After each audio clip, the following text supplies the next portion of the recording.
that they predict that as you go up through the atmosphere, except in the polar regions, that the rate of warming increases. And it's quite clear from two data sets, not just satellite data, which everybody talks about, but from weather balloon data, that you don't see that effect. In fact, it looks like the surface temperatures are warming slightly more than the upper air temperatures. That's a big difference. That data gives you a handle on the fact that what you're seeing is warming that probably is not due to greenhouse gases. That is, the observations do not show an increase with altitude. In fact, most observations show a slight decrease in the rate of warming with altitude. So in a sense, you can say that the hypothesis of man-made global warming is falsified by the evidence. The recent warming of the Earth happened in the wrong place and at the wrong time. If CO2 were driving climate change, then the temperature should have gone up during the post-war economic boom. And the rate of warming should be higher in the troposphere than at the surface. But the very opposite happened.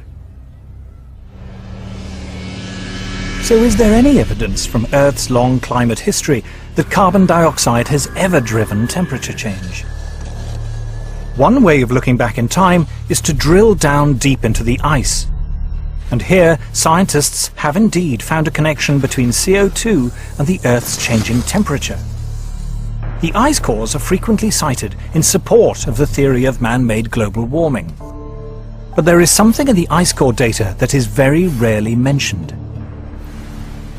Professor Ian Clarke is a leading Arctic paleoclimatologist who looks back into the Earth's temperature record hundreds of thousands of years.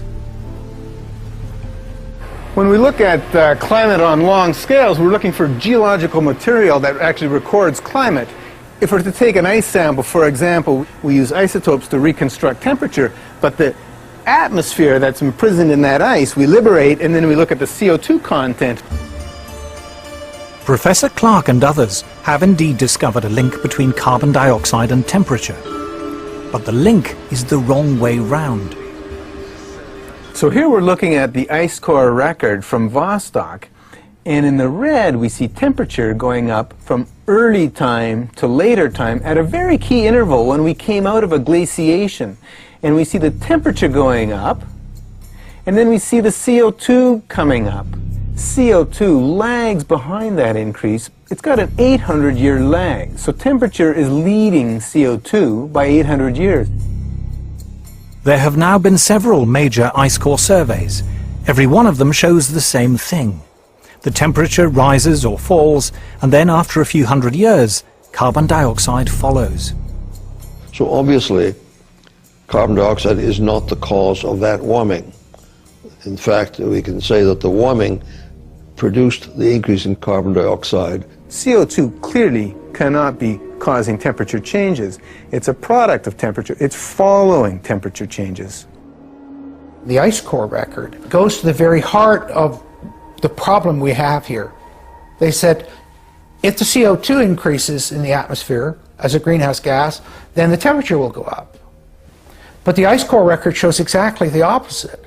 So the fundamental assumption, the most fundamental assumption of the whole theory of climate change due to humans is shown to be wrong. But how can it be that higher temperatures lead to more CO2 in the atmosphere? The answer lies deep in the oceans. The oceans contain vast amounts of carbon dioxide, and each year they emit large quantities into the atmosphere, far more than humans do.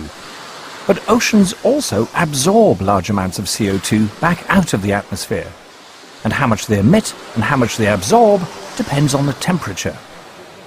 As every school child knows from their geography textbook, the oceans and the atmosphere exchange carbon dioxide. When the oceans warm up, they release carbon dioxide into the atmosphere. When they cool down again, they take in the carbon dioxide and they store it.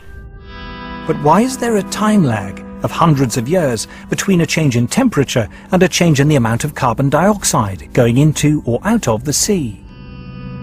The reason is that the oceans are so big and so deep, it takes literally centuries for them to heat up and cool down. The oceans are vast, and they occupy most of the surface of the Earth.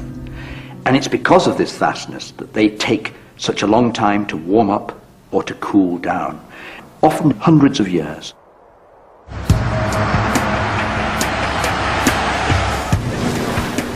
The common belief that carbon dioxide is driving climate change is at odds with much of the available scientific data. Data from weather balloons and satellites, data from the ice cores, and from the historical temperature records. But if CO2 isn't driving climate, what is? Isn't it bizarre to think that it's humans, when we're filling up our car, turning on our lights, that we're the ones controlling climate? Just look in the sky. Look at that massive thing, the sun. Even humans at our present 6.5 billion are minute relative to that. In the late 1980s, solar physicist Piers Corbyn decided to try a radically new way of forecasting the weather. Despite the huge resources of the official Met Office, Corbyn's new technique consistently produced more accurate results. He was hailed in the press as a super weatherman. The secret of his success was the sun. The origin of our solar weather technique of long-range forecasting came originally from study of sunspots and a desire to predict those. And then I realised it was actually much more interesting to use the sun to predict the weather. Sunspots, we now know, are intense magnetic fields which appear at times of higher solar activity. But for many hundreds of years, long before this was properly understood, astronomers around the world used to count the number of sunspots in the belief that more spots heralded warmer weather. In 1893, the British astronomer Edward Maunder observed that during the Little Ice Age there were barely any spots visible on the Sun, a period of solar inactivity which became known as the Maunder minimum. But how reliable are sunspots as an indicator of the weather? Okay. Take care. Bye. I decided to test it by gambling on the weather through William Hill against what the Met Office said was a normal expectation. And I won money month after month after month after month. Last winter the Met Office said it could be or would be an exceptionally cold winter. We said, no, that is nonsense, it's going to be very close to normal. And we specifically said when it would be cold, i.e. after Christmas and February. We were right, they were wrong. In 1991, senior scientists at the Danish Meteorological Institute decided to compile a record of sunspots in the 20th century and compare it with the temperature record. What they found was an incredibly close correlation between what the sun was doing and changes in temperature on Earth. Solar activity, they found, rose sharply to around 1940, fell back until the 1970s, and then started to rise again.